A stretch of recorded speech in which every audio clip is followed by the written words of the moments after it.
எல்லாருக்கும் வணக்கம். ஸோ உங்களோட ரெப்ரசன்டேட்டிவாக தான் நான் இந்த பேனலுக்கு ஒரு ஹோஸ்ட்டாக உட்காந்துருக்கேன். ஸோ ஃபார்மல் இன்ட்ரடக்ஷன் தேவையில்லை, எல்லோரும் இது வரைக்கும் பேசியிருக்காங்க. ஸோ அதில் ஒரு 5 நிமிஷம் போகணும் அப்படிங்கிறது இல்லை. கூடுதலாக நாகராஜன் சாரும் இருக்கார். ஆக்சுவலாக நான் நினச்சிட்டு இருந்தேன் அவரை பேனலில் இருந்தால் நல்லாயிருக்கும் அப்படின்ட்டு. நான் ஃபஸ்ட் லிஸ்ட்டில் சார் இல்லையோ நினச்சிட்டு இருந்தேன். தேங்க்யூ.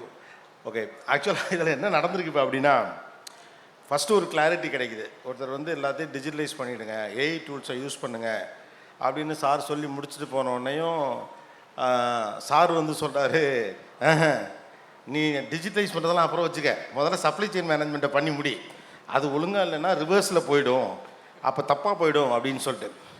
சரின்னு குமார் வேம்பு சார் வந்து நீங்கள் முதல்ல சாஃப்ட்வேர் வாங்கப்பா, அப்புறம் எல்லாத்தையும் பண்ணலாம் அப்படிங்கிறார். அடுத்தது வந்து சார் அவங்க வந்து culture is important more then any thing அப்படின்னு சொல்லி, ஸோ கடைசியில் ப்ராக்டிக்கலாக என்னென்ன உண்டோ எல்லா செக்மெண்ட்டையும் அவர் டச் பண்ணார். எல்லாத்தையும் இயல்பாக நமக்கு எழக்கூடிய கேள்விகள் தான் இந்த பேனலுடைய மைய கருத்து அப்படிங்கிற இடத்துலேருந்து இருக்குது. சிகேஆர் சார் பேசும்போது இதில் சில பேரோடு எனக்கு அறிமுகம் உண்டு, சில பேரோட பேட்டி எடுத்திருக்கேன். சிகேஆர் சார்லாம் ஒரு ஐ திங்க் 20 இயர்ஸ் பேக்கே நான் வந்து சிகரம் தொட்ட தமிழர்களுக்காக அவரை இன்டர்வியூ பண்ணியிருக்கேன், அவரையும் இன்டர்வியூ பண்ணியிருக்கேன், அவரை பேனல் டிஸ்கஷனில் மீட் பண்ணியிருக்கேன். சார் இப்போ தான் மீட் பண்ணுறேன் அவங்களையும். நான் அவருடைய ஸ்பீச் ஒன்று நான் பார்த்துருக்கேன். ஸோ ஒவ்வொருத்தரும் ஒவ்வொரு விஷயங்கள் பேசியிருக்காங்க. இதெல்லாட்டையும் அக்குமுலேட் பண்ணி நம்ம மனதில் இருக்கக்கூடிய இயல்பான சந்தேகங்கள் இருக்குல்ல, அந்த இடத்துலேருந்து தொடங்கலாம். பொதுவாகவே வந்து ஒரு மைண்ட் செட் இருக்குது, especially on retail segment, that இந்த மாதிரி தோத்தி கார்மெண்ட்ஸ் அப்படின்னு போகிறப்பன்னா அது ஒரு ட்ரெடிஷ்னல் பிஸ்னஸ் அப்படின்னு. அப்போ மனதளவிலேயே ஒரு ட்ரெடிஷ்னல் பிஸ்னஸ் பண்ணுறப்போ இந்த மாதிரி எண்ணங்கள் வருவது இயல்பாகவே தோன்றதில்லை. இது கல்டிவேட் பண்ணிக்கணுமா, இந்த எண்ணத்தை உருவாக்கிக்கணுமா, இல்லை இதில் இந்த ட்ரெடிஷ்னல் பிஸ்னஸ்லேயே கண்டினியூ பண்ணுறதுனால இருக்கக்கூடிய இதை எப்படி கடந்து வருவது? இப்போ ஒவ்வொரு காலகட்டத்தில் ஒரு டெக்னாலஜி கொண்டு வராங்க. இந்த become a big brand like Ramraj, இவங்க டெக்னாலஜி இன்கார்பரேஷனை ஈஸியாக பண்ணிடுறாங்க. ஆனால் ஒரு ரீட்டைல் செக்மெண்ட் லெவலில் இருக்கப்போ மைண்டே ட்ரெடிஷ்னல் மைண்டாக தான் இருக்குது. அதான் கம்ப்யூட்டர் வச்சுருக்கிறோம், அப்புறம் லேப்டாப் வச்சுருக்கிறோம், அப்புறம் என்னது அதான் இன்டர்நெட் வச்சுருக்கிறோம், இதை விட என்ன பெரிய டெக்னாலஜி பண்ண சொல்கிறீங்க, தோணுதா இல்லையா? அப்போ பண்ணுறதே ஒரு ட்ரெடிஷ்னல் பிஸ்னஸ்ங்கிறப்ப இந்த கல்டிவேட்டட் ட்ரெண்டுக்குள்ளே எப்படி வர்றது? நீங்கள் தான் டெக்கில் ஃபர்ஸ்ட். 4 வருஷத்துக்கு முன்னாடி 150 ஸ்டோர் இருந்தோம். 150 ஸ்டோருக்கு ப்ராசஸ்லாம் கரெக்டு, ப்ராஃபிட்லாம் பண்ணிட்டு இருந்தோம். ஆனால் அந்த ப்ராசஸ்லாம் ஸ்கேல் ஆகக்கூடிய ப்ராசஸ் இல்லை. நான் அந்த 150 ஸ்டோருக்கு ஒர்க் ஆனது 400 ஸ்டோருக்கு ஒர்க் ஆகலை, அது ஒரு ப்ராப்ளம். செகண்டு என்ன என்ன ப்ராப்ளம் ஃபேஸ் பண்ணேன்னா, அக்யூரேசி. இப்போ நிறைய பேர் இப்போ ரிப்பீட்டபிளாக இருக்கணும். ரிப்பீட்டபிளாக நீங்கள் டெக்னாலஜி தான் வந்து எத்தனை வாட்டி பண்ணாலும் கரெக்டாக கொடுக்கும். மனுஷங்க they will make mistakes. Unless you automate, you can't repeat it. So அந்த ரிப்பிட்டேஷன் ஸ்கேலில் வரணும். ஏன்னா ஒரு ஸ்டோர் இருக்கும்போது நீங்கள் சூப்பர்வைஸ் பண்ணலாம், அவங்கள இது பண்ணலாம். பட் அது ஸ்கேல் ஆகும்போது வால்மார்ட் கதை சொன்னார், he already thought of scale வரும்போது சின்னையே ஸ்கேல் பண்ணிட்டீங்கன்னா பெருசாக ஈஸியாக போயிடலாம். ஸோ அப்போ ஸ்கேலப் பண்ணணும் அப்படின்னம்னா கட்டாயமாக இந்த ட்ரெண்டுக்குள்ளே நீங்கள் வந்து தான் ஆகணும். அதர்வைஸ் டெக்னாலஜி இல்லாமல் ஸ்கேல் பண்ணணும். So there are 2 things in business. ஒன்று வந்து க்ரோத், இன்னொன்று மெயின்டைன் அப்படிம்பாங்க. நாம் பிஸ்னஸை மெயின்டைன் பண்ணுறோமா, அதை க்ரோத்தை நோக்கி நகர்த்துறோமாங்கிற ஒரு கேள்வி எழுப்பாமல் தான் நம்ம எப்போவுமே வேலை பார்க்குறோம். அது நம்முடைய மைண்ட் செட் அப்படிம்பாங்க. ஸோ வளர்ச்சி பற்றி யோசிக்கிற போது டெக்னாலஜி இன்கார்பரேஷன் இஸ் மஸ்ட் அப்படின்னு. இது ஒரு பக்கம் டெக்னாலஜி சைடு. இன்னொன்று வந்து நாகராஜ் சார், இதை நான் அடிக்கடி கோட் பண்ணுவேன் நிறைய இடத்துல. அவர் சொன்னதை என்னோட ஒரு போக்காக சொன்னார், அதை நான் ஒரு ஷேப் பண்ணி நிறைய இடத்துல அவரை மென்ஷன் பண்ணி நான் சொல்லியிருக்கேன். System is bigger then people அப்படிம்பார். அதாவது அமெரிக்காவில் ஒரு முறை ஒரு நிகழ்ச்சிக்கு நான் போயிருந்தேன், அவர் வந்திருந்தார். அப்போ நான் கேட்டேன், நான் நாளைக்கு காலையில் கிளம்புறேன், நீங்கள் எப்போ போகிறீங்க அப்படின்னு கேட்டேன். ஏன்னா நானே மறுநாள் காலையில் போகிறேன், நம்ம இல்லைன்னா நாடே இங்கே ஒன்றும் நடக்காது. அதனால் நம்மளே நாளைக்கு காலையில் போகிறோம், இவரெல்லாம் இவ்வளோ பிஸ்னஸ் நைட்டே கிளம்பிடுவார் அப்படின்னு. இல்லைனா ஒரு 10 நாள் இருந்துட்டு தான் போகிறேன் அப்படின்னாரு. நான் இப்போ கேட்டேன், 10 நாள் நீங்கள் இருந்தால் அங்கே வேலையெல்லாம் யார் பார்ப்பா அப்படின்னு. அப்போ ஒரு வார்த்தை அவர் சொன்னார், எனக்கு இன்னும் இது ஞாபகம் இருக்குது. I use to tell this in many business conferences. அது என்ன அப்படின்னா, நான் இருந்தால் தான் வேலை நடக்கும்னா அது பிஸ்னஸ் கிடையாது, நான் இல்லாட்டியும் வேலை நடந்தால் தான் அது பிஸ்னஸ். தட்ஸ் கால் பிஸ்னஸஸ் அப்படின்னு சொன்னார். அந்த வேலையை தான் நான் முதல் 10 வருஷம் பார்த்தேன் அப்படின்னார். அதை தான் நான் ஷேப்பப் பண்ணி நிறைய இடத்துல சொல்லுவேன், சிஸ்டம் இஸ் பிகர் தென் பீப்புள்னு அவர் சொன்னார் அப்படின்னு சொல்லிட்டு. அந்த சிஸ்டம் எப்படி உருவாக்குறது சார்? அதாவது இந்த நிகழ்ச்சி நடக்கிறதுக்கு 15 நாளைக்கு முன்னாடி நான் ஆஸ்திரேலியா பேரலி வந்துட்டு ஆஸ்திரேலியா கிளம்பிட்டேன். கிளம்புறதுக்கு ஒரு நாள் முன்னாடி எம்டி ஜேஎம்டி 2 பேர் வந்து இது மாதிரி ஒரு ஃபேர் வைக்கலாம்ட்டு இருக்கிறோம், இப்படி எல்லாம் ஆளுமை மிகுந்த ஆளுங்கள்லாம் பண்ணுறோம் அப்படின்னு சொல்லி சொன்னாங்க. எனக்கு ஒரு ஃபேர் வைக்கிறதே பெரிய விஷயம், அது இவ்வளோ பெரிய ஓட்ட வைக்கிறது அதோட பெரிய விஷயம். இவங்களெல்லாம் பிடிக்கும். அதை விட மிகப்பெரிய விஷயம் இதெல்லாம் எங்கே சாத்தியமாகும் அப்படிங்கிறத ஒரு டவுட் இருந்தால் கூட அவங்கள டிஸ்கரேஜ் பண்ணக்கூடாதுங்கிறதுக்காக நல்லா பண்ணுங்க அப்படின்ட்டு நான் டாட்டா பை பைன்ட்டு ஆஸ்திரேலியா கிளம்பிட்டேன். நேற்று நைட்டு தான் இங்கே வந்து உட்கார்றேன். ஒரு ஃபோன் கூட எனக்கு வரல. உங்களுக்கு ஒரு ஃபோன் கூட வரல? துபாயிலேருந்து இன்னைக்கு நைட்டு கிளம்ப வேண்டியவனை நேற்று நைட்டே கிளப்பிட்டாங்க. ஆக்சுவலாக அவர் கரெக்டாக, நான் இன்னைக்கு நைட்டு தான் துபாயிலேருந்து வரதா இருந்தவரை நேற்று நைட்டே கொண்டாந்து இங்கே இறக்கி இன்னைக்கு இங்கே கொண்டு வந்து சேர்த்துருக்காங்க. ஸோ அதனால் எனக்கு வந்து என்ன, ஆரம்பத்திலிருந்தே வந்து சிஸ்டம் பண்ணணும்னு மனசு இருந்துகிட்டே இருக்குது. இவங்க இத்தனை பேர் நிறைய உட்காந்துருக்கிற ஜவுளி கடை ஓனர்கள் எல்லாருமே நான் ஆரம்ப காலத்தில் ஒரு 30 வருஷத்துக்கு முன்னாடிலாம் போகும்போது கல்லாப்பட்டியில் உட்காந்துருப்பாங்க. நான் போகணுன்னு சொல்லுவேன், கல்லாப்பட்டிக்கு இந்த கேஷியருக்கு இந்த வேலைக்கு ஒரு ஆளை போட்டால் எத்தனை சம்பளம் கொடுக்கல அப்படின்னு. ஒரு 7,000 8,000 கொடுத்தா போதும் அப்படின்னு. மேக்ஸிமம் பெரிய சம்பளமாக சொல்லுங்கன்னு ஒரு 10,000 கொடுக்கலன்னு அவ்வளோதான் உங்களுக்கு ஒருத்தான்னு கேட்பேன். திரு முடிப்பாங்க. அப்புறம் கூட கல்லாப்பட்டி விட்டு கீழே இறங்கிவாங்க. பொழுதோட கேஷ் பேலன்ஸ் டேலி ஆகு, நீ உட்காந்தா ஷார்ட்டேஜ் வரும், கம்மியாக கொடுப்பாங்க வந்து கஸ்டமர் இல்லை அப்படின்னு சொல்லி ட்ரைனிங் பண்ணி கல்லாப்பட்டியில் இருக்கிறதுக்கு எனக்கு 10 வருஷம் ஆச்சு. எல்லாத்தையும் கீழே இருக்கிறதுக்கு. இப்போ நான் ஏதாவது யதார்த்தமாக கடைக்கு போனேன், என்னை பார்த்தோன்னா கல்லாப்பட்டில் இறங்கி வெளியே வந்து நின்றுக்குவாங்க. அப்படி இவங்களெல்லாம் கொஞ்சம் கொஞ்சமாக ட்ரைனிங் பண்ணி இன்றைக்கி இப்படி ஒரு ரோட்டில் வந்து உட்கார வச்சு உங்களெல்லாம் வச்சு இன்னும் ட்ரைனிங் பண்ணிட்டு தான் இருக்கிறேன். இன்னும் நான் ஓஓபி போட்டு வச்சுருக்கேன். இன்னும் அதில் வந்து 1% கூட அதை வந்து உள்ளே போய் பார்க்காதவங்க இருக்காங்க. இதெல்லாம் பார்த்து இப்படியெல்லாம் இருந்து நம்ம காணாது போயிடுவோம், நம்ம மேலே இன்னும் வரணும் அப்படிங்கிறத எங்கள் கம்பெனி மட்டும் வந்தால் பத்தாது, எங்கூட இருக்கிற இத்தனை பேர் மேலே வரணும் அப்படிங்கிறதுக்காக இந்த நிகழ்வு. ஓகே. ஸோ ஒரு ஓனர் என்ன செய்யணுமோ அதை செய்யணும். கல்லாப்பட்டியில் உட்காரது நம்ம வேலை இல்லை, அதுக்கு யாரோ ஒருத்தர் உட்கார்ந்தா கூட போதும். குமார் வேம்பு சார், ஆக்சுவலாக சிஸ்டமைஸ் பண்ணுறது அப்படிங்கிறது தான் ஏன்னா பெஸ்ட்டோட பிக்கெஸ்ட் அட்வான்டேஜஸ். அவங்களுடைய எஸ்ஓபி கிளியராக இருக்கும், அவங்களுடைய ஸ்ட்ரக்சர் கிளியராக இருக்கும், ஸ்கெலிட்டன் கிளியராக இருக்கும். ஒரு பெரிய எக்ஸாம்பிள் நீங்கள் சொன்னது மாதிரி வால்மார்ட், அது எப்படி அந்த இன்வென்ட்ரியை மேனேஜ் பண்ணுறாங்கிறது இன்றைக்கும் தெரில. வாக்கிங் போகணுன்னு நினச்சா அந்த லெஃப்ட் ரைட்டு விண்டோ ஷாப்பிங் பண்ணால் போதும் அப்படின்னு. இன்றைக்கி இருக்கக்கூடிய டெக்னாலஜி வேர்ல்டில் சிஸ்டமைஸ் பண்ணுறது, இப்போ நாகராஜ் சார் மாதிரி ஒருத்தர் சிஸ்டமைஸ் பண்ணுறது அப்படிங்கிறதுக்கான டெக்னாலஜி இப்போ இல்லாமல் இருந்திருக்கலாம். ஆனால் இன்றைக்கி இருக்கக்கூடிய ஏஐ டூல்ஸில் தொடங்கி ப்ராடக்ட்ஸில் தொடங்கி எவ்வளவு எளிதாக அது இருக்குது. ஒரு சாதாரண ஒரு சிங்கிள் ஸ்டோர் வச்சுருக்க ஒருத்தர், ஒரு ரீசனபிள் டேர்ன் ஓவர் பண்ணுற ஒருத்தருக்கு அது அக்சசபிளாக, அது டெமோக்ரட்டைஸ் ஆகிடுச்சுன்னு சொல்கிறீங்க. ஆனால் அக்சசபிள் காஸ்ட்டில் இருக்கா? இருக்குன்னா ஒரு 4-5 சஜஸ்ட் பண்ணலாம். இல்லை, டெக்னாலஜி கண்டிப்பாக ஆக்சசபிள் காஸ்ட்டில் இருக்குது. சிஸ்டமைஸ் பண்ணணுன்றது வந்து ஒரு ஆட்டிடியூட். ஸோ இப்போ நான் சாஃப்ட்வேர் கம்பெனி ஆரம்பித்தப்பவே பார்த்தீங்கன்னா என்னோட மெயின் ஃபோக்கஸ், ஏன்னா நான் வந்து எனக்கு எந்த ஒரு வேலையும் 6 மாதத்துக்கு மேலே செய்ய பிடிக்காது.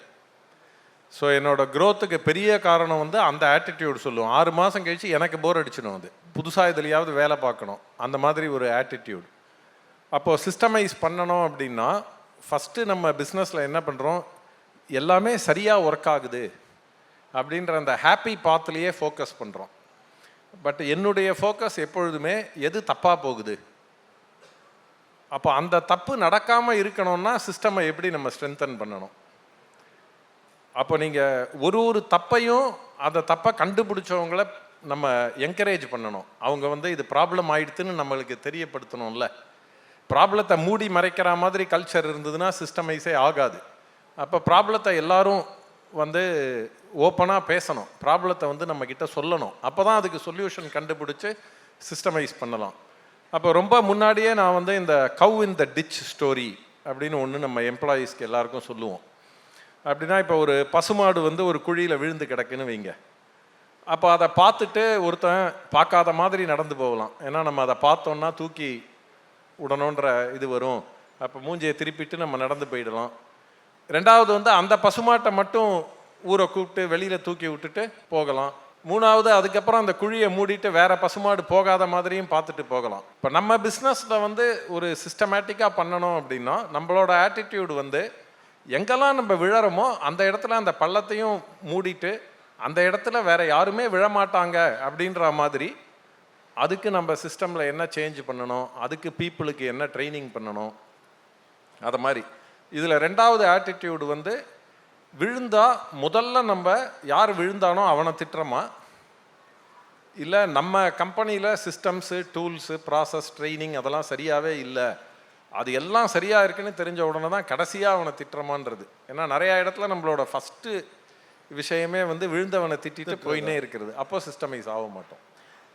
சார் வசந்தகுமார் சார் அவர் சிஸ்டம் இதில் வந்து ப்ராப்ளம் பற்றி ஒன்று சார் பேசும்போது சொன்னார், நமக்கு இது ப்ராப்ளத்தை நோட்டீஸ் பண்ணுறதுல ஒரு சின்ன போஸ்ட்போன் மைண்ட் செட் இருக்குது.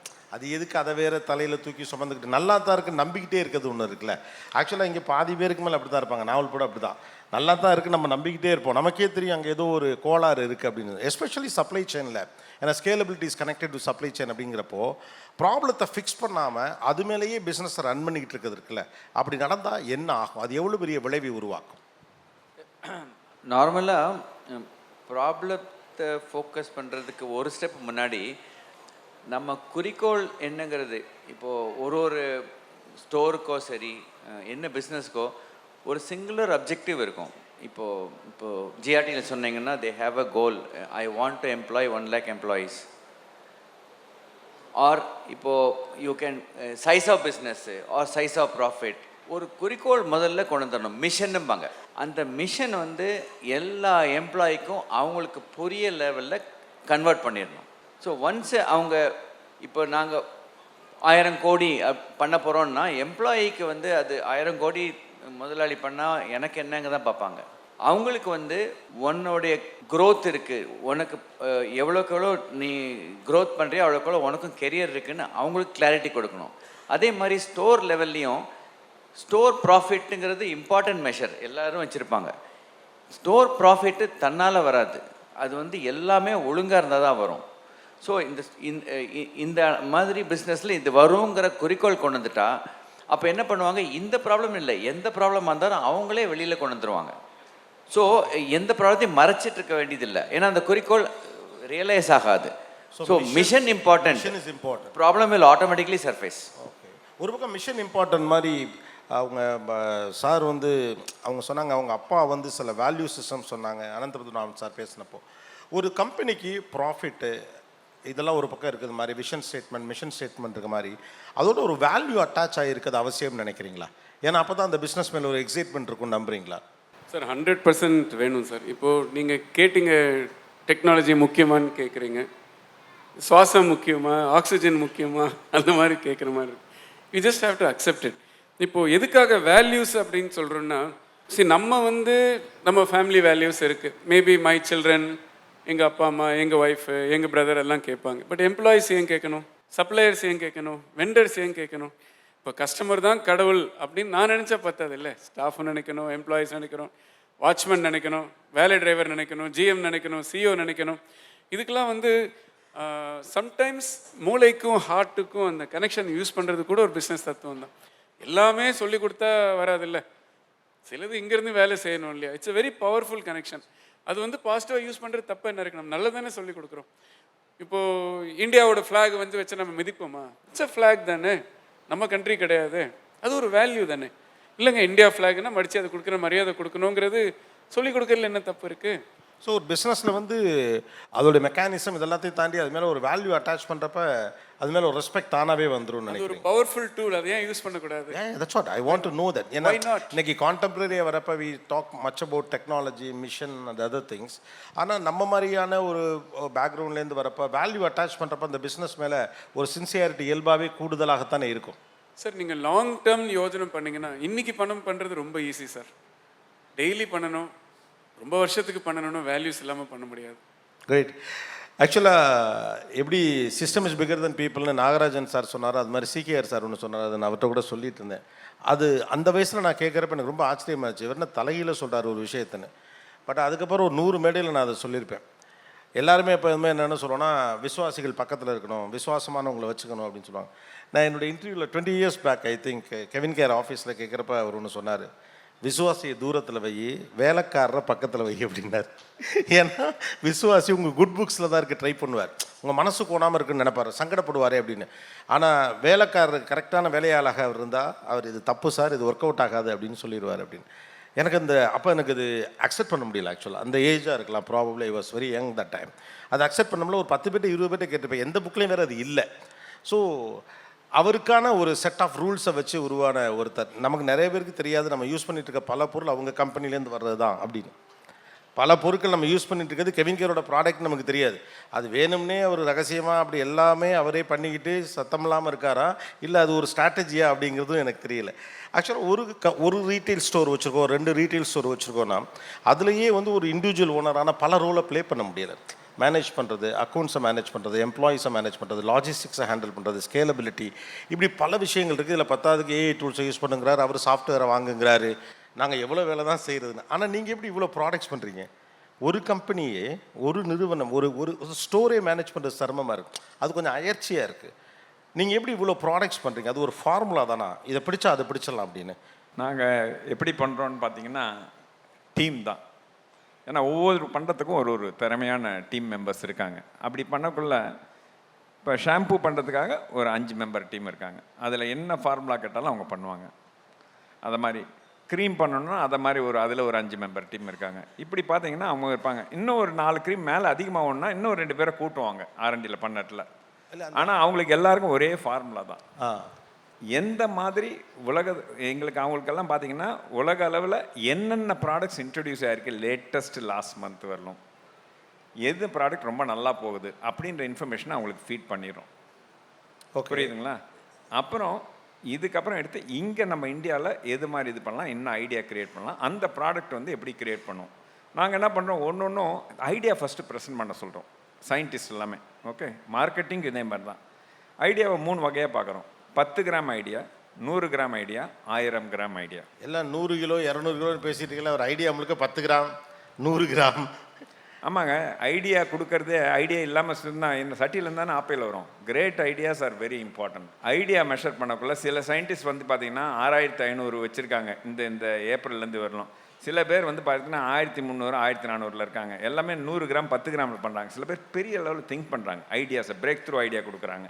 So they are able to come out with much higher thing. இது யாருக்கு நீங்கள் வந்து நல்ல ஐடியாஸ் கொடுத்து அதை நல்லா எக்ஸிக்யூட் பண்ணால் யாருக்கு சம்பளம் அதிகமாக கொடுப்பீங்க? இல்லை, என்ன பிரச்சனைனா எங்களுக்கு ஏற்கனவே சம்பளம் கொடுக்குறதே கஷ்டமாக இருக்குது. இப்போது ஆட்களை ஹையர் பண்ணிகிட்டே இருக்குங்கிறல நான் எதுக்கு இந்த ரோட் மேப் எப்படி ஒர்க் ஆகுதுங்கிற சீக்ரெட் தான் கேட்குறேன். இப்போ சொல்லுவாங்க, அதாவது ₹1 சேர்க்குறது கஷ்டம், அதுக்கப்புறம் ₹1 விட ₹10 சேர்க்குறது அதை விட கொஞ்சம் ஈஸி, ₹10 சேர்க்குறத விட ₹100 கொண்டு வரது கொஞ்சம் ஈஸி, அதை விட பெட்டர். ₹100 கொண்டு வந்தீங்கன்னா அதுவாகவே ₹1000 அப்படிம்பாங்க. இந்த ஸ்கேலபிலிட்டியில் இருக்க சேலஞ்ச் இருக்குல்ல, அது மலைப்பாக இருக்குது. இப்போ இவ்வளோ நல்ல திறமையான ஆளுங்களை கொண்டாந்தா அதுக்கு தகுந்த மாதிரி அடுத்தடுத்த லெவலுக்கு எடுத்துன்னு போன ஐடியாஸும் நம்மளாக வரும், அதை எக்ஸிக்யூட் பண்ணுற கேப்பபிலிட்டியும் வரும், அந்த ஆளுமை லீடர்ஷிப்பு. இது ரெண்டுமே வேணும் உங்களுக்கு. So right person right technology அப்படி எடுத்துக்கலாமா? ரைட் பர்சன் இந்த ரைட் ஜாப் அந்த ரைட் லெவல் நீங்கள் அது இருக்கணும். அது இல்லாமல் நம்ம வந்து ரொம்ப சாதாரணமாக போட்டோம்னா அது வளர முடியாது நம்மளால். அதுவே ஒரு முட்டுக்கட்டையாக இருக்கும்னு சொல்லிட்டு நான் நினைக்கிறேன். ஓகே, இப்போ எனக்கு தெரிஞ்சவங்க நல்ல பையன் அல்லது நம்ம குடும்பத்துக்கு வேண்டப்பட்டவங்க சொந்தக்காரங்க இப்படிங்கிற கேட்டகரியிலேருந்து வேலைக்கு நம்ம சில நேரங்களில் ஆட்களை வச்சுக்க வேண்டியது 2 காரணங்கள் இருக்குது. சொல் பேச்சு கேட்பான், இன்னொன்று கொஞ்சம் குறைவான சம்பளம் கொடுக்கலாம், அல்லது நம்பிக்கையாக இருப்பாங்க, ஏதோ ஒரு காரணம் இருக்கலாம். இந்த ஸ்ட்ராட்டஜி அட்வான்டேஜா இல்லை டிஸ்அட்வான்டேஜா? நாங்கள் அப்படி பார்க்கவே மாட்டோம். யார் ரெக்கமெண்டேஷன் இருந்தாலும் பார்ப்போம். ஆனால் ஒரே ஒரு கண்டிஷன் தான் செலெக்ஷனுக்கு. இப்போ ஸ்ரீகாந்த் சொன்ன மாதிரி எங்கள் கம்பெனியில் 100% ஏஐ இன்டர்வியூ தான். ஃபஸ்ட்டு ஏஐ தான் கிளியர் பண்ணோம். ஓகே. ஆனால் அதில் பார்த்தீங்கன்னா ஆட்டிடியூட், இந்த இதுக்கு வந்து இந்த ஆட்டிடியூட் இது இருக்கா அப்படின்னு பார்ப்போம். 75% அதான். அதில் முக்கியமான வந்து ஆனந்த் சொன்ன மாதிரி லேர்னிங் ஆப்டிடியூட் இருக்கா, கற்றுக்க முடியுமா அவரால், ஒன்று சொன்னால் டக்குன்னு பிடிச்சிக்க முடியுமா, அது இருந்தால் நாங்கள் ரெடி. நாங்கள் கற்றுக் கொடுத்து நீ அடுத்தடுத்த லெவல் வரலாம்.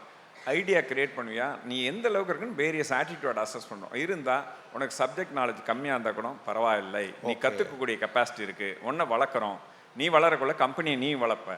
ஸோ வேலைக்கு ஆட்கள் எடுக்கும் திறனில் மிக முக்கியமானது ஆட்டிடியூட் தான். ஏன்னா டேலண்டெல்லாம் நம்ம சொல்லி கொடுத்துலாம், ட்ரெயின் பண்ணிடலாம் அப்படின்னு. ஆமாம். இதில் இன்னொன்று முக்கியமானது பார்த்தீங்கன்னா, எங்களுக்கு தெரியாத சப்ஜெக்ட்டு எக்ஸ்பீரியன்ஸ் பீப்புள் அந்த இண்டஸ்ட்ரியிலேருந்து பெஸ்ட்டு எடுப்போம்.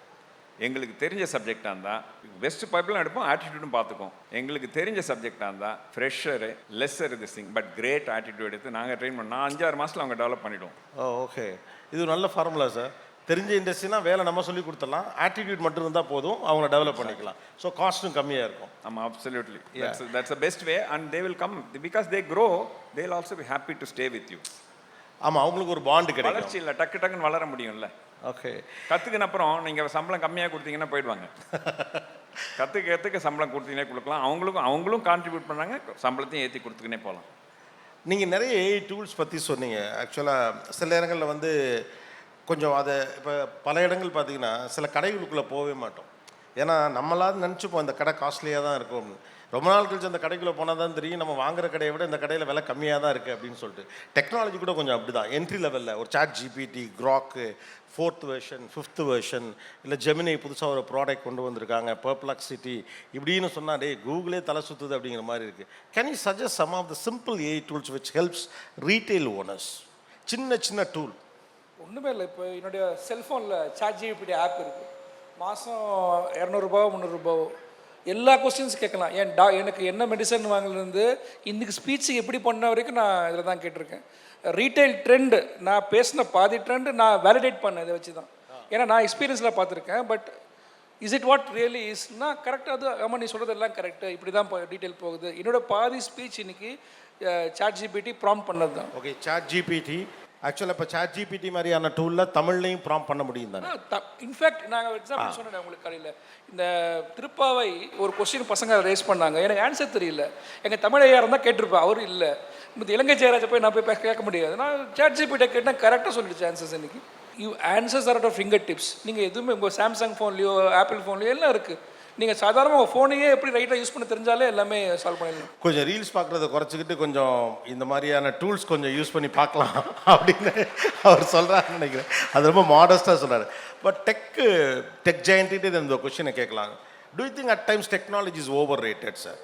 நான் டெக்னாலஜி எக்ஸைட்மெண்ட்டுக்குள்ளே போயிட்டு ரொம்பவும் ஹாலுசினேஷனுக்குள்ளேயா போய் கேட்டுக்கிட்டே இருக்காங்க. அவங்களாம் யோசிக்கிறது குறையுது.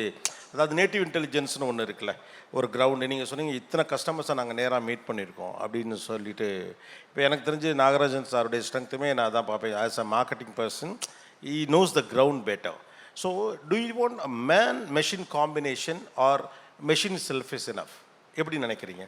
இல்லை, கண்டிப்பாக வந்து இன்னைக்கு பார்த்தீங்கன்னா இந்த திருவள்ளுவர் வந்து இந்த எப்பொருள் யார் யார் வாய் கேட்பினும் அப்பொருள் மெய்ப்பொருள் காண்பதறிவு அப்படின்னு சொன்னார். அது வந்து ஏஐ டூல் உபயோகிக்கிறதே ரொம்ப முக்கியமான விஷயம். அப்போது நமக்கு வந்து கிரிட்டிக்கல் திங்கிங் இருக்கணும். நம்ம ஏஐ கொடுக்குற ஆன்சர் கரெக்டா அப்படின்னு வெரிஃபை பண்ணணும். அதில் பார்த்தீங்கன்னா இந்த எல்லா டூல்லையுமே டீப் ரிசர்ச் வருது.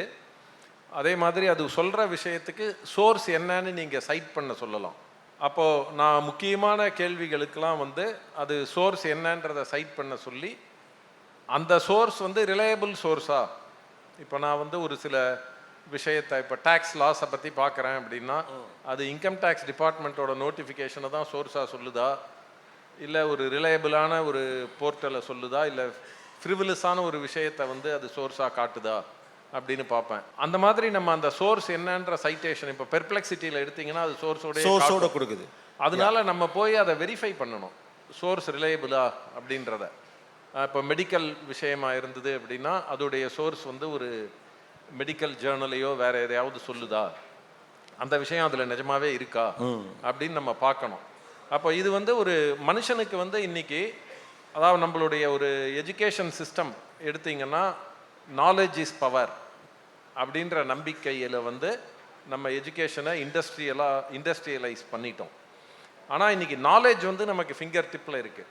So knowledge is no longer power.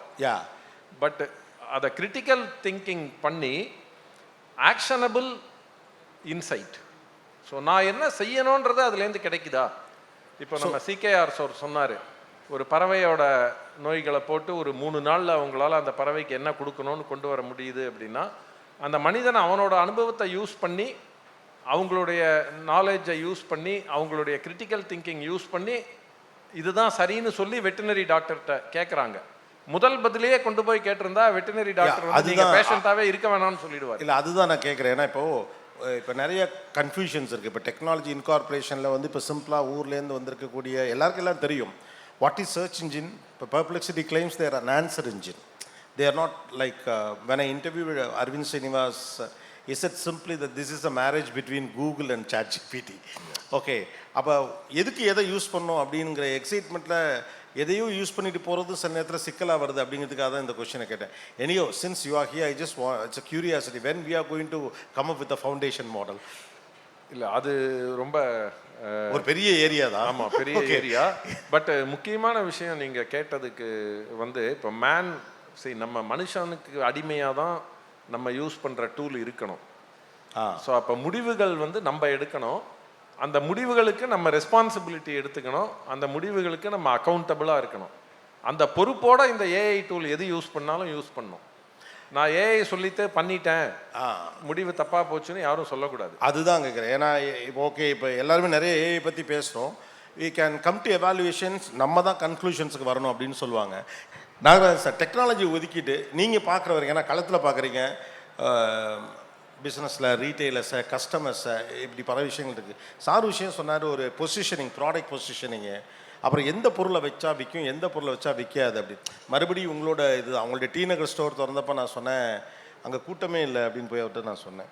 அவர் சொன்னார், அது வாங்குறதுக்காக நான் வைக்கல, அங்கே வச்சுருக்க 4 ஹோர்டிங் செலவுக்கு அதை எடுத்துகிட்டு ஒரு கடையே வச்சுட்டேன் அப்படின்னார். அங்கே 4 ஹோர்டிங் டி நகரில் வைக்கிறதுக்கு ஆகிற செலவு தான் அந்த கடைக்கான வாடகை. It's an experience store. அந்த கடையை ஆரம்பித்த புதியத்தில் நான் போனேன், போய் பாரு அப்படின்னு சொன்னார். அப்போ பெருசாக அங்கே கூட்டம் இல்லை. ஏன் இவ்வளோ பெரிய கடை உயரமாக வச்சுருக்கீங்க, கூட்டமே இல்லை அப்படின்னு. அப்போ அவர் சொன்னது வந்து அது விற்பனைக்காக உருவாக்கப்பட்ட கடை இல்லை, it is an experience store அப்படின்னு சொன்னார். விதவிதமான இதெல்லாம் வச்சுருக்கேன், நீ வந்து பார்த்து ஒட்டிக்கோ கட்டிக்கோ ஏதோ போட்டு பாரு அப்படின்னு சொல்லி. ஸோ தட் இன்னோவேஷன்ஸை வந்து நீங்கள் உங்களுடைய சொந்த இதுலேருந்து பண்ணியிருக்கீங்க. இன்றைக்கி நீங்கள் ஜென்ரலாக பார்க்கக்கூடிய நகரங்களாக இருக்கலாம், சிறுநகரங்களாக இருக்கலாம், ஈவன் பெருநகரங்களாக இருக்கலாம், இங்கே அடிப்படையில் ரீட்டெயில் செக்மெண்ட்டில் நாம் செய்யக்கூடிய பெரும்பாலான தவறுகள் என்ன? இதை தவிர்க்கலாம், ஆனால் அந்த தவறுகளை செஞ்சுக்கிட்டே இருக்கணும். நீங்கள் ஒரு 4 லிஸ்ட் பண்ண முடியுமா? மேபி அதை மாற்றிக்கிறதுக்கான வாய்ப்பு இருக்குது. அதாவது வேட்டியை மார்க்கெட்டு இல்லாத போது நம்ம வேட்டி ஆரம்பித்தோம். எந்த கன்சல்ட்டு போய் உட்காந்து கேட்டாலுமே எந்த குதிரை ஜெயிக்குது அதில் தான் பணம் கட்டுன்னு சொல்லுவாங்க. ஆனால் அப்படி நமக்கு இல்லை. மார்க்கெட்டில் வேட்டியை விற்காத வேட்டி ஆரம்பித்தோம். யார்கிட்ட போய் கேட்டாலும் வேட்டி வேண்டாம்னு சொன்னாங்க. ஆனால் அப்போ அறிவுக்கு நான் வேலை கொடுக்காத, மனசுக்கு தான் வேலை கொடுத்து, இதயத்துக்கு வேலை கொடுத்து, நெசவாளருடைய வாழ்க்கை அனுதாபத்தையுமே அந்த வேட்டி கிடைச்ச அவமானத்தையும் மனசு வச்சுட்டு இதெல்லாம் ஒன்றா பண்ண ஆரம்பித்தோம். இந்த வேட்டிக்கு இம்பார்ட்டன்ட் கொடுக்கணும் அப்படிங்கிறக்காக தான் ஷோரூம் ஆரம்பித்தேன். அதில் ஒரு காரணம் ஹோர்டிங் காஸ்ட்டுக்கு வாடகை வருதுன்னு ஒரு காரணமாக இருந்தாலுமே எனக்கு அந்த வேட்டிக்கு ஒரு அங்கீகாரம் வந்து எல்லாம் பெரிய பெரிய இன்டர்நேஷ்னல் பிராண்ட் எல்லாமே வந்து பெரிய பெரிய ஷோரூம் போட்டு வச்சுருப்பாங்க. எங்களதில் வேட்டின்னா சாதாரண ஒரு கதர் கடையில் வேட்டி எடுத்து போய் தட்டி கொடுப்பாங்க. அப்போ எப்படி அதுக்கு அங்கீகாரம் இருக்குது? அப்போ ஏசி போட்டு ஷோரூம் போட்டு வச்சாத்தான் அது கிடைக்கும் அப்படின்னு அதுக்காக மெயின் இடத்துல ஏசி ஷோரூம் போட்டு விற்கிலையோ, அதாவது சென்னையில் ஆரம்பிக்கிறோடு இல்லை, கோயம்புத்தூரில் ஆரம்பிக்கிற போது பக்கத்து கடைக்காரே போய் எங்கள் மாமனார்கிட்ட சொன்னாப்புல, என்னங்க எங்களுக்கு ஒரு நாளைக்கு 2 வேட்டியோடு விற்கிறது இல்லை, இவருன்னு இவ்வளோ குட்வில் கொடுத்து இவ்வளோ ஒரு இன்டீரியர் வேட்டி பண்ணுறாரு அப்படின்னாப்புல. எங்கள் மாமனார் அடிச்சு பிடிச்சிருந்து, என்ன நல்லா ஏமாந்துட்டுப்பீங்களாட்டு இருக்குது, கொஞ்சம் பார்த்து பண்ணுங்க அப்படின்னாரு. அப்போ இதே வார்த்தை உங்களுக்கு சொன்ன வார்த்தை அவருக்கு சொன்னேன், வேட்டி விற்காது எனக்கு தெரியுமாம்மா, வேட்டி விற்கிறக்காத்து இந்த ஷோரூமே போடுற அப்படின்னு. இது ஒவ்வொன்றும் வந்து எனக்கு எந்த இன்ஸ்டியூட்லேயும் கற்றுக் கொடுக்கல. எனக்கு கற்றுக் கொடுத்தது எல்லாமே வந்து இந்த வேட்டிக்கு ஒரு அங்கீகாரம் வாங்கிக்கணும். தலையில் இருக்கிற ஃபயர், அந்த ஃபயர்லேயே வேலை செய்ய ஆரம்பிக்கிற போது அந்த வேட்டிக்கு ஷோரூம் போட்டோம், கன்சியூமர்கிட்ட பேசினோம், அவங்க தேவைகளை புரிஞ்சிட்டோம். வேட்டி மட்டும் இல்லை, வேட்டிக்கு உள்ளே போடுற அண்டர் ட்ராயர்லேருந்து நாங்கள் ஸ்டடி பண்ணி வேட்டிக்கு என்ன மாதிரி ட்ராயர் போடணும், வேட்டி எப்படி கட்டணும், எப்படி குழந்தை கட்ட வைக்கிறது, எப்படி யூத்தில் கட்ட வைக்கிறது அப்படின்னு எல்லாம் ஸ்டடி பண்ணுறதுக்கு எனக்கு அது ஒரு நர்சரி ஸ்கூலாக இருந்து ஒரு யூனிவர்சிட்டி மியூசியம் வச்சு. ஏன்னா ஜவுளி கடையில் எல்லாருமே கிட்டத்தட்ட ஒருத்தர் 2000, 3000, 4000 ஸ்கொயர் தான் வச்சுருப்பாங்க. என்னுடைய ப்ரொடக்ட் மீறினா ஒரு 10 வேஸ்ட், 50 வேஸ்ட், 100 வேஸ்ட் வைக்கிறதுக்கு இடம் கொடுக்க முடியும். இத்தனை வேஸ்ட்டு வச்சு வீட்டில் வந்து நம்ம ஆர்என்டி பண்ண முடியாது. ஷோரூமெல்லாம் எனக்கு ஆர்என்டி பண்ணுறதுக்கு வாய்ப்பாக கிடச்சி அங்கே விற்ற உடனே அதை ரீட்டெயில் கடைகளுக்கு கொடுத்தோடனே அவங்களுக்கு நல்லா விற்கிறதுக்கு ஒரு ஆர்வம் வந்தது. விற்கிறதுக்கு அவங்களுக்கு ஒரு வந்து போனோன்னு ஒரு 10 நாள் 15 நாள் சரக்கு விற்கக்கூடிய வாய்ப்பு ஏற்படுத்தி கொடுத்தேன். அப்போது எனக்கு ரீட்டைல்ஸ் ஷோரூம் இன்றைக்கி ஒரு 350 ஷோரூம் இருக்குது அப்படின்னா சவுத் இந்தியாவில் இருக்கிற அத்தனை கல்ச்சரையுமே தெரியறதுக்கு ஒரு பல்கலைக்கழகமாக தான் எனக்கு இருக்குது. ஒரு நர்சரி ஸ்கூல்லேருந்து பல்கலைக்கழகமாக இருக்குது. அடுத்தது வந்து நிறைய கன்சியூமர்கிட்ட நான் பழகிற போது வந்து அவங்களுடைய தேவைகளை புரிஞ்சு நான் ஸ்டடி பண்ணி புதுப்புறமாக கொடுக்கறதுக்கு ஒரு பெரிய வாய்ப்பாக தான் அந்த ரீட்டைல் ஷோரூமாக ஓப்பன் பண்ணிட்டேன். அப்போ இது நடத்துகிற போது வந்து நிறைய டெக்னாலஜி இருந்தால் பண்ண முடியும். ஹோல்சேல் கடை நம்ம உட்கார இடத்துல பண்ணிடலாம், ரீட்டைல் கடையை அப்படி பண்ண முடியாது. இன்றைக்கி இந்த கூட்டமே வந்து இந்த ஸ்டேஜை அதுக்காகத்தான் வச்சோம். இன்றைக்கி சிகேஆர் இருக்கார் அப்படின்னா அவர் சுயமாக வந்தவர். பத்மநாபன் இருக்காருன்னா அவர் ஃபாதர் காலத்துலேருந்து வந்தவர். இந்த 2 இன்றைக்கி உட்காந்துருக்கு. சுயமாக வந்தவங்க உட்காந்துருக்காங்க, ஃபாதர் சம்பாரித்து வச்சு வந்து பார்க்கறதும் உட்காந்துருக்காங்க. 2 பேர் உட்காந்துருக்காங்க. இந்த 2 பேர்த்துக்கு தனியாக ஆரம்பித்தது பலம் இருக்குது, பலவீனம் இருக்குது. இங்கேயும் பலம் இருக்குது, பலவீனம் இருக்குது. அதை வந்து அப்பா கூட தான் கம்பேர் பண்ணுவாங்க.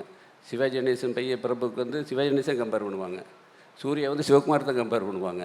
ஆனால் அதெல்லாம் பலவீனம் நினச்சா, ஆனால் அவங்க இருந்துக்கிட்டு திரைக்கு போக முடிஞ்சுது. அது பலமாக எடுத்துக்கணும். இப்போது ஆனந்த் சாருக்கு அவங்க அப்பா பலம், இவருக்கு அந்த பலவீனமே ஒரு பலமாக மாறிடுச்சு. இவர் ஜாதகம் வேறு, அவர் ஜாதகம் வேறு, நம்ம தனியாக ஒன்றா பார்க்கக்கூடாது. ஆனால் இதுக்கு எல்லாத்துக்கும் சப்போர்ட்டாக இருக்கிறதுக்கு நாளைக்கு ஃப்யூச்சரில் ஏஐ வருது, அது வருது, பெரிய பயத்தெல்லாம் போட்டார் இதைய. அப்போ அந்த பயம் நம்மளுக்கு வேணும். ஏன்னா பயமில்லாத ஒரு பிஸ்னஸ் பண்ணக்கூடாது. நாளைக்கு என்ன பிரச்சனை வருதுங்கிற ஒரு பயத்தோடு இருந்ததை பண்ண முடியுது. அவரை கூப்பிட்டு வந்தோம். அவர் சப்ளை செயின் மேனேஜ்மெண்ட்டு. எங்கள் கம்பெனியில் நாங்கள் வந்து சப்ளை செயின் மேனேஜ் ஆரம்பிச்சு 25 வருஷம் ஆச்சு. நாங்கள் இன்றைக்கி பார்ட்டிகளுக்கெல்லாம் சரக்கு அனுப்புவோம், அனுப்பிச்சி போட்டு 30 நாள் பணம் கேட்போம். அவளுக்கு கோவம் வரும், என்னங்க 30 நாள் பணம் கேட்குறீங்க அப்படின்னு. நாங்கள் எங்கள் மேலே கோவப்படக்கூடாதுங்கிறக்க சிஸ்டத்து மேலே சொல்லுவோம், 30 நாளில் பேமெண்ட் வரலைன்னா பில்லு ஒழுகாதுங்க அப்படின்னு சொல்லுவோம். நாசுக்கா அவளை கஷ்டப்படுத்தக்கூடாதுங்கிறதுக்காக சிஸ்டத்து மேலே பள்ளி போடுவோம். அப்போ எங்கள் மேலே கோவப்பட மாட்டார், கம்ப்யூட்டர் மேலே தான் கோவப்படுவாங்க அவங்க. ஆனால் அது வந்து அவங்களுக்கே தெரியல அது நல்லதுக்கு நாங்கள் பண்ணுறது அப்படிங்கிறது. போக போக புரிஞ்சுட்டாங்க. ஏன்னா இன்றைக்கி ஆர்டர் கொடுத்தா நாளைக்கால எங்களுக்கு சரக்கு போகும், பேமெண்ட் ஆக்காச்சுன்னா அந்த சர்வீஸ் நான் பண்ண முடியாது. அதை புரியறதுக்கு 10 வருஷம் ஆச்சு அவங்களுக்கு. இன்றைக்கி வேரோஸ் வைக்க வேண்டியது இல்லை, எங்கள் ப்ராடக்ட் யாரும் வேரோஸ் வைக்க வேண்டியது இல்லை. இன்றைக்கி ஆர்டர் கொடுத்தாங்கன்னா சாயந்தரம் 5 மணிக்கு 10 மணிக்கு எனக்கு கவுண்டரில் ஏற்றிடுவோம். அந்தளவுக்கு சிஸ்டம் இருக்குங்கிட்ட. அப்போ வந்து அது அவங்களுக்கு, அந்த சிஸ்டம் அவங்களுக்கு தான் ஹெல்ப் பண்ணுது. இன்றைக்கி வந்து இதுக்கெல்லாம் வந்து குமார் தான் ஹெல்ப் பண்ணார். கோஃபுர்கள், ஜோஹோதா, பெரிய பெரிய சாஃப்ட்வேர் கம்பெனியெல்லாம் இருந்தாலுமே நாம் எப்படி சுதேசி பிராண்டை டெவலப் பண்ணணும், சுதேசி கூட டெவலப் பண்ணணும் மாதிரி மைக்ரோசெட் நேர் காம்படிட்டர் அவங்க. அப்போ அவங்கள நம்ம டெவலப் பண்ணணும் அப்படின்ட்டு கோஃபுர்களில் ஆரம்பித்து சத்தியமங்கலத்தில் ஷோரூம் ஆரம்பிக்கும் போது வந்து 3 நாள் எங்கள் கூட இருந்தார். கடையை பூரா பார்த்து ரெடி பண்ணி எப்படி பண்ணணும்னு பார்த்து ஆரம்பித்து போட்டு இன்றைக்கி ஒரு 350 ரூபாயில் ஒரு சாஃப்ட்வேர் ஓடிட்டுருக்குது. கோஃபுர்களில் இன்றைக்கி நல்ல சக்ஸஸாக இருக்குது. எங்கள் ஸ்கூலை தான் அவர் பயன்படுத்திட்டார். Okay, it's a good panel actually. ஒவ்வொருத்தரும் ஒவ்வொரு மாதிரியான ப்ரொஃபைலோட, ஒருத்தங்க சப்ளை செயின் மேனேஜ்மெண்ட், ஒருத்தங்க டெக்னாலஜி, ஒருத்தங்க ஏஐ டூல், ஒருத்தங்க வேல்யூ சிஸ்டம், ஒருத்தங்க எக்ஸ்பீரியன்ஸ், ஒருத்தர் எஃப்எம்சிஜி அப்படின்னு சொல்லிட்டு. ஸோ இத்தனை பேர் இணைஞ்சா மட்டும்தான் பண்ண முடியும். யாரோ ஒன்றை வச்சுட்டு நம்ம அதை போய் அப்ளை பண்ணிங்கன்னா நம்ம ஏதோ ஒரு இடத்துல தடை விட்டுருப்போம். எது வந்து தினமணி பேப்பரில் ராசிவலம் பார்க்குற மாதிரி இன்றைக்கி சொல்லியிருந்தாலுமே அவங்க ஜாதகத்தை தனித்தனியாக பார்க்குற மாதிரி தான் நான் இன்றைக்கி சொல்லியிருக்கிறோம். ஒவ்வொரு விஷயத்தை நம்மளுக்கு என்ன தேவைன்னு எடுத்துக்கணும். சீக்கிரம் சொல்கிறதுல பல விஷயம் நம்ம பொருசுக்கு என்ன பொருது, ஆனந்தம் சொல்கிறது என்ன பொருது, இவர் சொல்கிறது என்ன பொருது, நம்ம பிஸ்னஸ் தகுந்த எடுத்து கரெக்டாக அப்ளை பண்ணி அடுத்த கட்டத்துக்கு போகக்கூடிய அந்த ஃபயர் மைண்டுக்குள்ளே இருந்துட்டு இருந்தோம்னா நம்மளுக்கு தேவையான எடுத்து அப்ளை பண்ணிக்கலாம். நீங்கள் கேட்ட கேள்வியை வந்து நம்பிக்கையானாலும் வச்சுக்கலாமா, திறமையானாலும் வச்சுக்கலான்னு, ரெண்டுமே தேவை. ஆரம்பத்தில் ஒரு கடையாக இருக்கிற போது நாம் வியாபாரத்தை பழகிட்டு இருப்போம், நம்ம விஷயத்தை ஒருத்தர் சொல்லி கொடுத்துட்ருப்போம். அப்போ நம்பிக்கை நாள் இருந்த போது சொந்தக்காரன் வச்சுட்ட போது, சின்ன சம்பளத்தை வச்சுட்ட போது.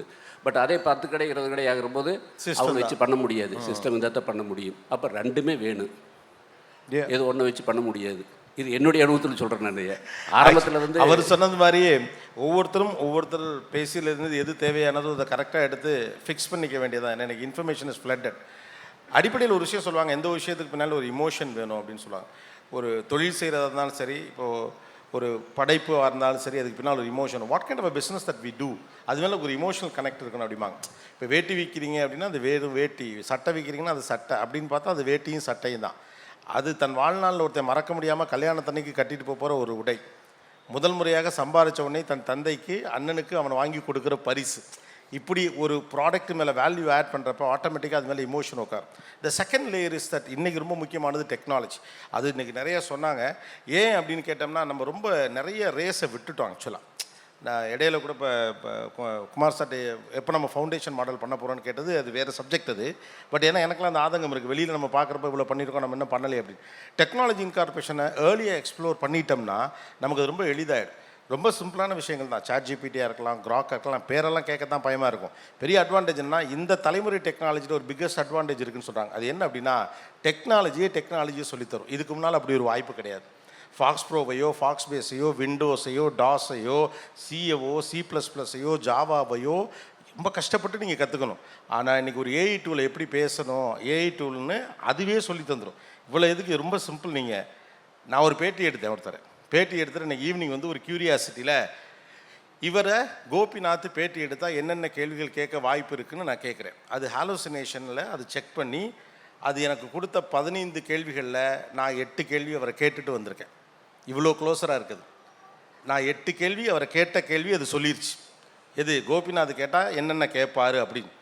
அப்போ ஒன்றுமே வேண்டியதில்லை. இவங்கெல்லாம் ஏதோ பேசுனாங்களே, இதெல்லாம் எதை நான் எடுத்துக்க வேணாம்னு கூட நீங்கள் கேட்கலாம்.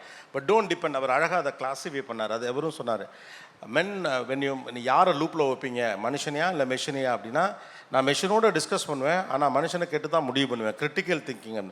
The new intelligence is question, not answers. ஏன்னா ஆன்சர் இருக்குது. பதில்கள் தான், தகவல்கள் தான் அறிவுன்னு நீங்கள் நம்பினீங்கன்னா யூ கான் பீட் கூகுள். நீங்கள் கூகுளை பீட் பண்ணவே முடியாது.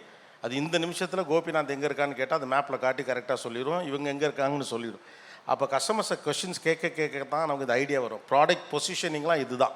இப்போ ப்ராடக்ட் பொசிஷனிங்லாம் ரொம்ப ஈஸியாக ஏரியாவை அசஸ் பண்ண முடியும். ரொம்ப சிம்பிளிஃபை பண்ணி சொன்னார் அவர். 3 கிலோமீட்டர்ஸ் ரேடியஸ் தான் ஒரு ஃபேஷன் இண்டஸ்ட்ரிக்கு, அவ்வளவுதான்.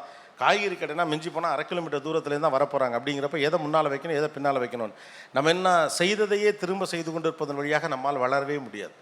Curiosity is the new energy tonic அப்படின்னு சொல்கிறாங்க. அறிவோ பிரில்லியன்ஸோ நெட்வொர்க்கோலாம் கூட அப்புறம் தான். கியூரியாசிட்டி, அடுத்து என்ன பண்ணலாங்கிற கியூரியாசிட்டி தான். அந்த கியூரியாசிட்டி ஐ திங்க் இந்த செஷன் உருவாக்கியிருக்கு அப்படின்னு நினைக்கிறேன். லேட்டாக ஆரம்பித்தாலும் ஒரு ரீசனபிளாக இவங்களோட பேசுறதுக்கான ஒரு டைம் கிடைச்சிது. Thanks lot.